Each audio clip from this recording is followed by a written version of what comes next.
Hello, and thanks for mathing with me today. This video is an introduction to fractions.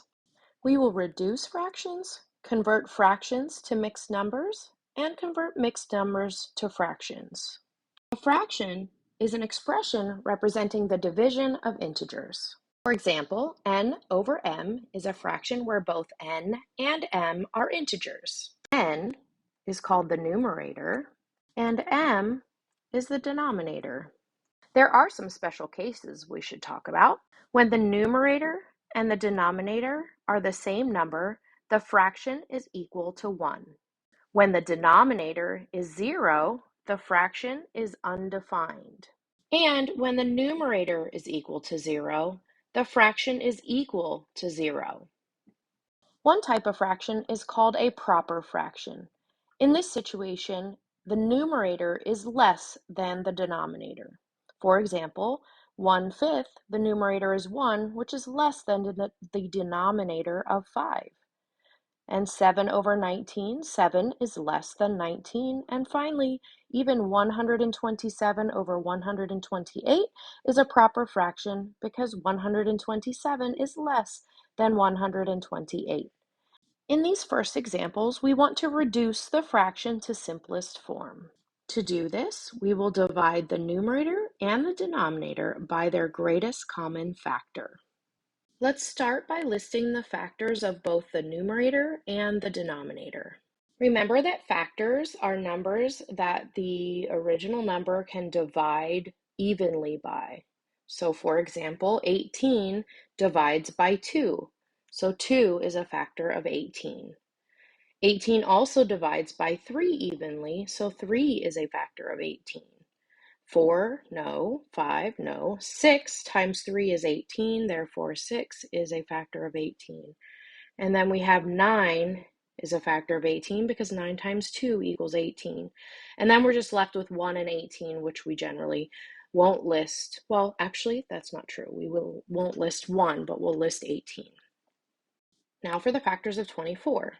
2 is also a factor of 24, and so is 3, because 3 times 8 is 24. And 4 is a factor of 24. 5 is not. 6 is a factor of 24. 6 times 4 is 24. What times 3 is 24? 8 times 3 is 24. 12 times 2 is 24. And then lastly, we have 24 is a factor of 24. So remember, our goal is to find the greatest common factor between 18 and 24. So we want to look at the list maybe backwards in a sense and see, I can see that 6 is the largest number in both of our lists. Therefore, the GCF of 18 and 24 is 6. So to reduce the fraction 18/24, we want to divide both numerator and denominator by 6. 18 divided by 6 is 3. So 3 is our numerator. And 24 divided by 6 is 4. So 4 is our denominator. When we use the GCF to simplify our fractions, we get the simplest fraction. If we were to find a common factor that was not the GCF, we could find a reduced fraction, but it would not be the simplest fraction. Therefore, we would be able to reduce it again. So if you make that error, just find another common factor between the numerator and denominator that you found, and then reduce it again until they no longer, which notice that the numbers 3, numerator 3, and the denominator 4, no longer have any factors in common with the exception of 1. Therefore, it is in simplest form. Let's do one more together. Let's start by listing the common factors of 40 and 60. The factors of 40 are 2, because 40 is an even number, so it divides by 2. It does not divide by 3 evenly. It divides by 4 evenly, as well as 5, 8. 8 times 5 is 40. And then 4 times 10 is 40. And lastly, 2 times 20 is 40.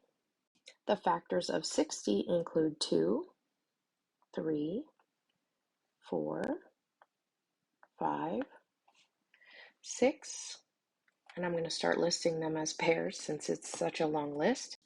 6 times 10 gives us 60. 5 times 12 gives us 60. 4 times 15 gives us 60. 3 times 20 equals 60.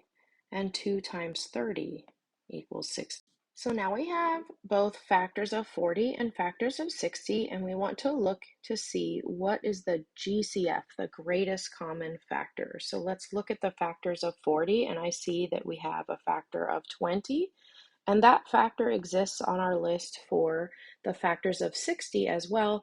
Therefore, 20 is the GCF of both 40 and 60. So let's go ahead and divide both numerator and denominator by 20. All right, and we know that this is a negative fraction, so we keep the negative that was already there. We divide 40 by 20, which gives us 2. And when we divide 60 by 20, it gives us 3. So the fraction negative 40 over 60 is equivalent or equal to negative 2/3. And negative 2/3 would be the simplest form of the fraction negative 40 over 60. Now it's your turn to try. Pause the video and try numbers 3 and 4. Reduce these fractions to simplest form by dividing both numerator and denominator by their greatest common factor. Hopefully you paused the video and tried numbers 3 and 4 on your own.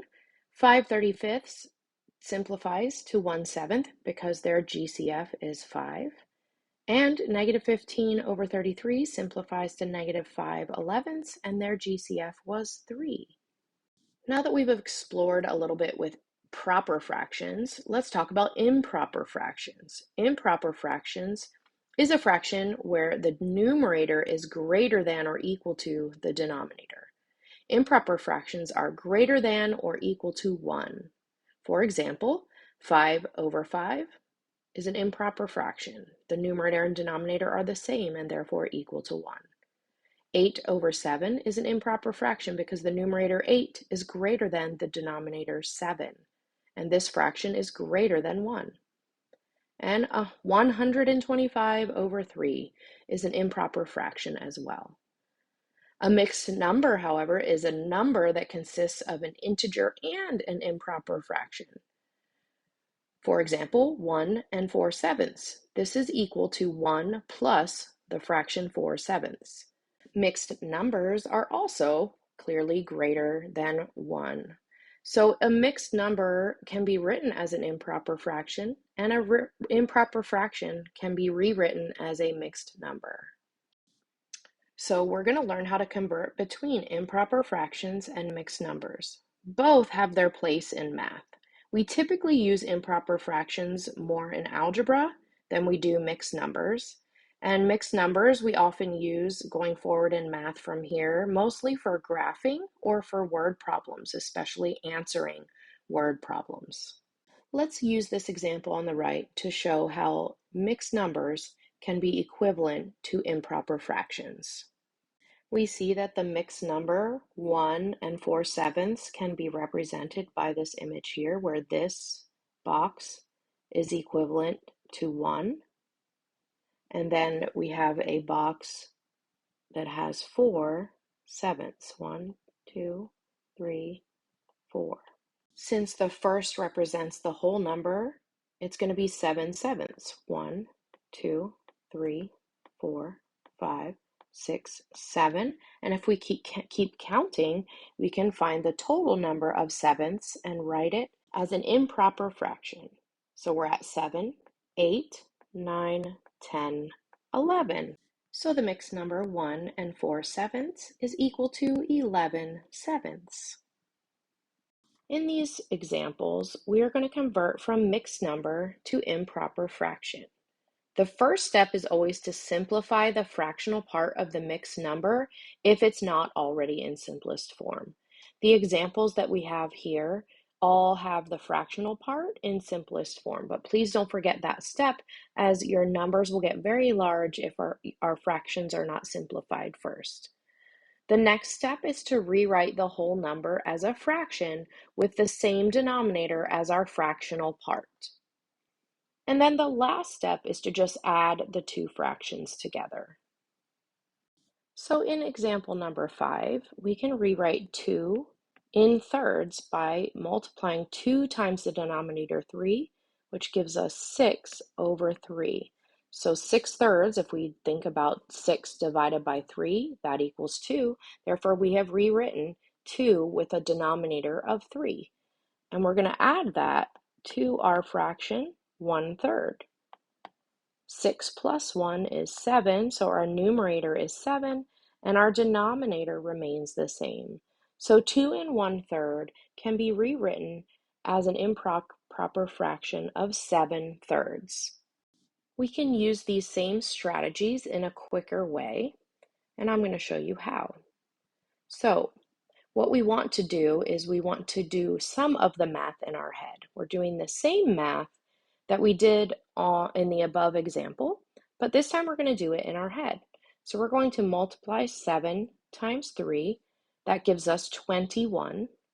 And then we're going to add the numerator to 21, which gives us 26. Therefore, our mixed number actually is the improper fraction 26 over 7.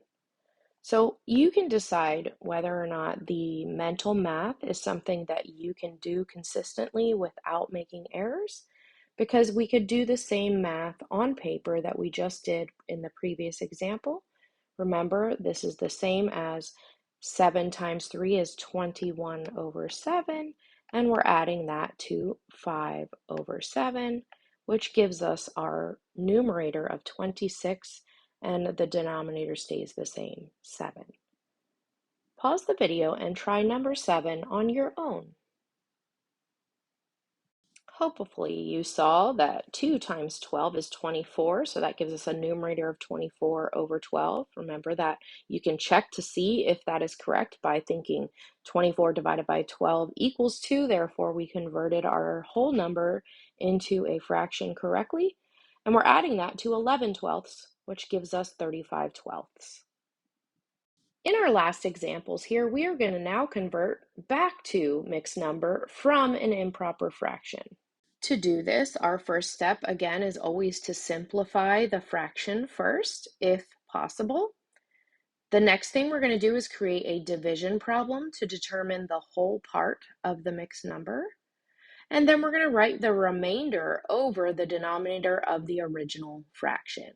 In our example number 8, we have the fraction 34/5. 34/5 cannot be simplified, right? There is no common factor between 34 and 5 except for 1. So we're going to create our division problem where 34 is being divided by 5. When we do this, we're going to think, what is 34 divided by 5, right? 3 doesn't divide by 5, so 34 divided by 5 is going to be 6, right? Because 5 times 6 equals 30. When we subtract, we're left with 4. So therefore, we have a whole number part equal to 6, and then our remainder of 4 is the numerator of our fractional part, and our denominator stays the same, which is 5. Now remember that you can check the answer to see if you got it correct. How? By converting it back to an improper fraction. We just learned how to do that. So we take 5 times 6, which is 30, and we add our numerator of 4, which is 34, and put it over our denominator of 5. 34/5. Therefore, we did this correctly. Let's try another example together. Remember, our first step is always to simplify the fraction first. And I see that we can divide both 36 and 10 by the number 2, right? They're both even numbers, so we can simplify. We keep the negative, and then 36 divided by 2 is going to be 18, and 10 divided by 2 equals 5. So let's set up our division problem. We're going to ignore the negative for now because we're just going to write the negative in our answer. So we want 18 divided by 5. I know that 5 times 1 is 5, 5 times 2 is 10, 5 times 3 is 15, and 5 times 4 is 20. So therefore, 18 divided by 5 is going to be 3. 5 times 3 is 15, and we have a remainder of 3. So when we rewrite this, don't forget our negative, and then our whole number is 3, and the numerator of our fraction is 3, and the denominator is 5. Remember that we can check to see if we are correct by converting it back, right? -3 times 5 is -15, -16, -17, -18 over 5 is correct. Pause the video and try number 10 on your own. Don't forget to simplify your fraction first, and also don't forget your negative. Pause the video and try now. Hopefully you paused the video and you saw that the fraction first reduced to -13/2. If you just divided by 2 and got 26 over 4, then you should know that you could divide by 2 again and get -13 over 2. And then when we divide and convert to a mixed number, we get -6/2. My hope is that in this video you had a brief introduction to fractions. Thanks so much for mathing with me today.